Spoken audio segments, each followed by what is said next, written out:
আসসালামু আলাইকুম দর্শক, শুভেচ্ছা, স্বাগত। ভারত বাংলাদেশের ব্যাপারে একটা সংবাদ। ওই বাংলাদেশের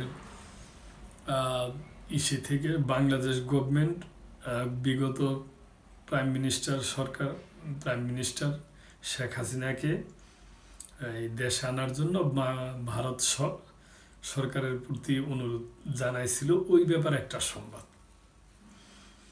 শেখ হাসিনার প্রত্যাপর্ণ প্রশ্নে যা বলছে ভারত।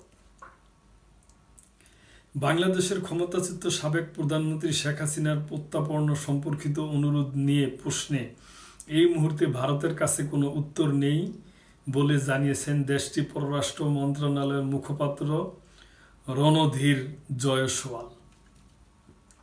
শুক্রবার এক ব্রিফিংয়ে এ তথ্য জানান ভারতের পররাষ্ট্র মন্ত্রণালয়ের মুখপাত্র। ব্রিফিংয়ে রণধীর জয়সওয়াল বলেন, এক সপ্তাহ আগে শেখ হাসিনার প্রত্যাপর্ণ নিয়ে বাংলাদেশের বার্তা পাওয়ার কথা জানিয়েছিলাম। ওই প্রাপ্তি স্বীকারের বাইরে এই মুহূর্তে তেমন কিছু বলার নেই। ছাত্র জনতার অভ্যুত্থান গত 5 আগস্ট শেখ হাসিনা ভারতে পালিয়ে যান। এরপর থেকে তাকে ফেরাতে চেষ্টা চালিয়ে যাচ্ছে অন্তর্বর্তী সরকার। মানবতা বিরোধী অপরাধের অভিযোগে সাবেক প্রধানমন্ত্রী শেখ হাসিনাকে ফেরত পাঠাতে ভারতের কাছে সম্প্রীতি চিঠি পাঠিয়েছে বাংলাদেশ। আন্তর্জাতিক অপরাধ ট্রাইব্যুনাল শেখ হাসিনার বিরুদ্ধে গণঅভ্যুত্থানের সময় হত্যাকাণ্ড, গত 16 বছরে গুম, ক্রসফায়ার, পিলখানা হত্যাকাণ্ড এবং মতিঝিলের শাপলা চত্বরে হেফাজতে ইসলামের সমাবেশে হত্যাকাণ্ড মোটা দাগে এই কয়েকটি মানবতা বিরোধী অপরাধের অভিযোগ এসেছে।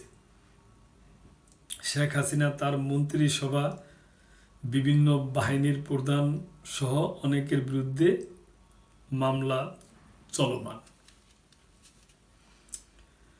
তো দর্শক, এই পর্যন্তই।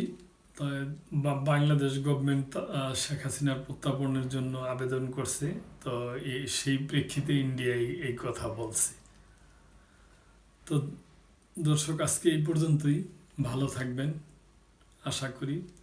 চ্যানেলটির পাশে থাকবেন, সাবস্ক্রাইব, লাইক, কমেন্ট করে চ্যানেলটিকে সহযোগিতা করবেন। এটাই আপনাদের কাছে অনুরোধ আমাদের। এই চ্যানেলটি আজকে 3 মাস পার হয়ে 4 মাসে চললো আর কি। তো দর্শক, আপনারা ভালো থাকবেন। আসসালামু আলাইকুম।